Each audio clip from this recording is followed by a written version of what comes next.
बिना किसी झिझक के हम ये कह सकते हैं कि ब्लैक होल्स इस ब्रह्मांड के सबसे अजीब जगहों में से एक है। ब्लैक होल्स को अगर हम सिंपल भाषा में कहें तो ये स्पेस की एक ऐसी जगह है जहाँ की ग्रेविटी इतनी स्ट्रांग होती है कि कोई भी चीज इससे बच नहीं सकती, यहाँ तक कि प्रकाश भी नहीं। मैं हूँ फैक्ट टेक और इस वीडियो में मैं आपको ब्लैक होल्स की सैर कराऊंगा। So let's explore. सबसे पहले मैं आपको बता देता हूँ कि anything can become a black hole. अगर मैं मैथमेटिकली बात करूँ तो कोई भी ऑब्जेक्ट ब्लैक होल बन सकती है। किसी भी चीज की डेंसिटी या घनत्व जितनी ज्यादा रहेगी उसकी ग्रेविटी यानी गुरुत्वाकर्षण शक्ति उतनी ज्यादा होगी।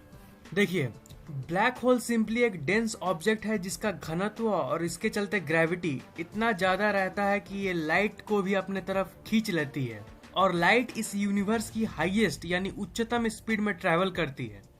तो अगर लाइट बचकर नहीं निकल पाती तो बाकी सारी चीजें कहां से निकलेंगी? ब्लैक होल की ग्रेविटी से। पर किसी भी पदार्थ को ब्लैक होल बनाना तभी पॉसिबल है अगर हम किसी भी ऑब्जेक्ट को बहुत ही ज्यादा कॉम्प्रेस कर दें। अगर आप माउंट एवरेस्ट को कॉम्प्रेस करके 1 नैनोमीटर से कम साइज में कर दो तब वो ब्लैक होल बन जाएगी।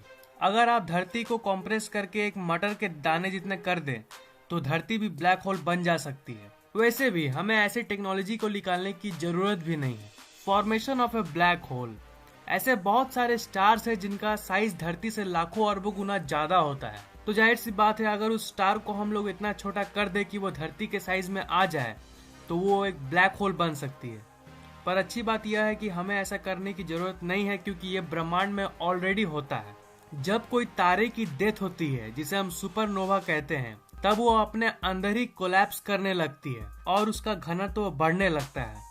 घटते घटते उसका साइज इतना छोटा हो जाता है और उसका घनत्व और ग्रेविटी इतना ज्यादा बढ़ जाता है कि लाइट भी अब उससे बच नहीं सकता।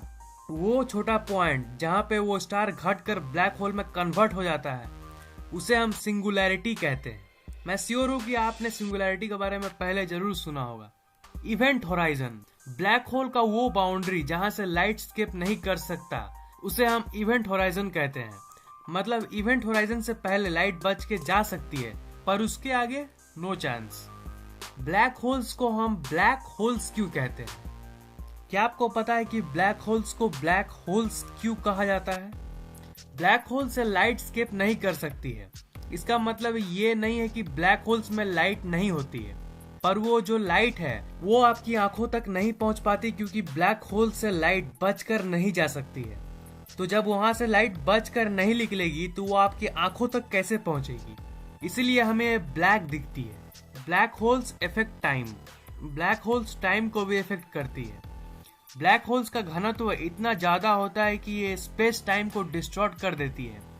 जो ऑब्जेक्ट ब्लैक होल के सामने होता है वो ऑब्जेक्ट टाइम को धीरे अनुभव करता है।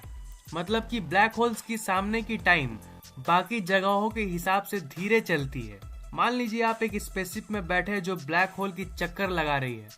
मान लेते हैं कि इवेंट होराइजन से दूर वो एक सेफ जगह पे चक्कर लगा रही है। उस समय स्पेसशिप के अंदर की टाइम बाहर के मुकाबले स्लो हो जाएगी और आप टाइम ट्रेवल कर पाओगे। अगर आप एक ब्लैक होल के अंदर गिर जाओगे तो क्या होगा? क्या आप जानना चाहते हैं कि अगर आप ब्लैक होल के अंदर गिरोगे तो क्या होगा? क्या सिंपली आप उसके अंदर चल जाओगे? नहीं, ऐसा नहीं होगा। असल में आपका शरीर एक रबर की तरह स्ट्रेच होगा जब आप उसके अंदर जाओगे। मैं आपको बताता हूँ ऐसा क्यों। मान लीजिए कि आप ब्लैक होल के अंदर जब गिर रहे हो तब आपका पैर ब्लैक होल के तरफ है। आपका बॉडी का वो पार्ट जो ब्लैक होल के करीब है, मतलब कि आपका पैर, वो ज्यादा गुरुत्वाकर्षण बल को अनुभव करेगा उसके मुकाबले जो पार्ट ब्लैक होल से दूर है, मतलब कि आपका सर। इसीलिए आपका बॉडी एक रबर की तरह खिंच जाएगा। आपके बॉडी के सारे मॉलिक्यूल्स बिखर जाएंगे और फाइनली आपकी डेथ हो जाएगी।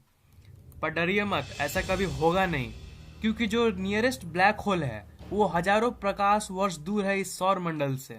तो ये क्वेश्चन आता है कि धरती से सबसे नियरेस्ट ब्लैक होल कौन सा है? और एक क्वेश्चन आता है कि क्या ब्लैक होल्स धरती को निगल सकती है?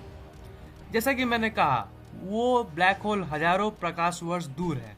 सिग्नियस X1 नाम का एक ब्लैक होल है जो धरती से 6000 प्रकाश वर्ष दूर है और उसका मास सूर्य से 15 गुना ज्यादा है।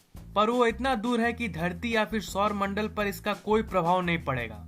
सो आपको डरने की कोई जरूरत नहीं है। लाइक कर दो अगर ये वीडियो पसंद आया तो, कमेंट और शेयर करना मत भूलना। और अगर आपने अभी तक फैक्ट को सब्सक्राइब नहीं किया तो सब्सक्राइब भी कर लीजिए, क्योंकि मैं हर 2 दिन में ऐसे इंटरेस्टिंग वीडियोस अपलोड करता रहता हूँ। Thank you very much for watching. मिलता हूँ अगले वीडियो में।